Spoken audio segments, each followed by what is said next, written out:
Mesdames et messieurs les journalistes, éditorialistes, analystes, experts en tout genre, vous qui péchez par ignorance, par approximation sémantique et parfois pire encore délibérément, vous n'êtes pas sans savoir que les mots ont un poids. Tout comme il y a des mots qui informent, il y a des mots qui manipulent et qui trompent.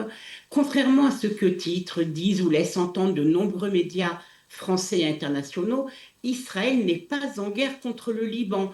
Israël ne vise pas le Liban, Israël n'a pas envahi le Liban. Israël cible le Hezbollah et Tsahal intervient dans le sud du Liban et à Beyrouth, là où le Hezbollah est présent.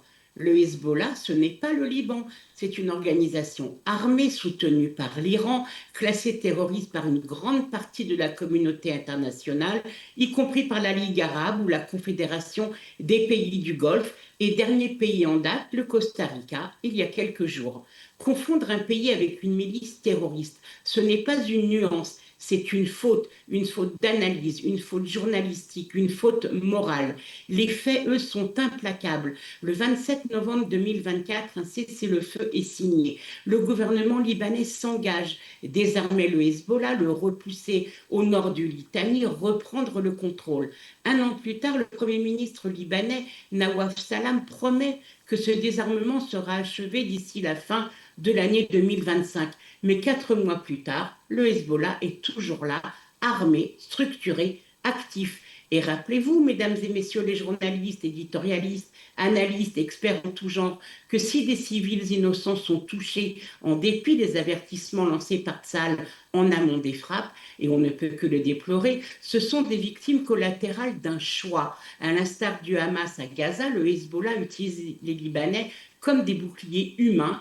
Il a choisi d'utiliser les zones civiles pour ses activités dans les villages frontaliers avec Israël et au cœur même des quartiers de Beyrouth. Et que faisait le Hezbollah depuis le cessez-le-feu? Son silence n'était qu'un leurre. Il n'a ni cherché à apaiser, ni à résoudre le conflit, mais à consolider son emprise, jusqu'à, estiment certains experts, à envisager un coup d'État.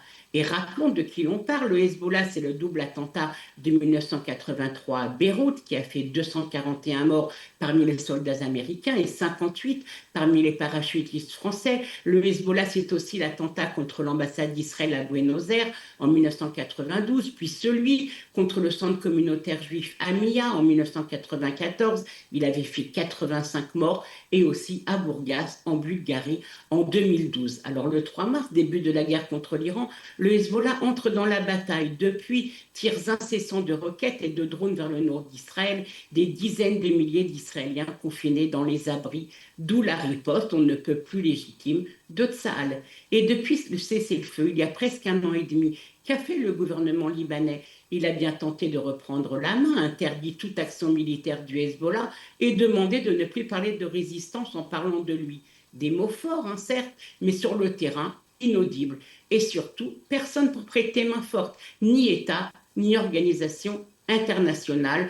Pendant ce temps, d'aucuns jugent les frappes israéliennes intolérables, mais est-il tolérable d'avoir laissé le Liban aux mains d'une organisation terroriste? Est-il tolérable d'avoir fermé les yeux pendant des années sur l'armement, l'enracinement et l'expansion du Hezbollah?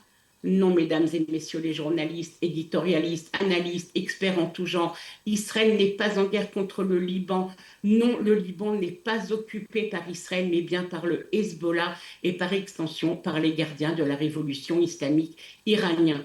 Être précis sur la sémantique et sur les faits, ce n'est pas une option, c'est obligatoire. C'est faire son métier, c'est respecter l'éthique journalistique et surtout, c'est refuser de transformer une réalité certes complexe en slogan trompeur.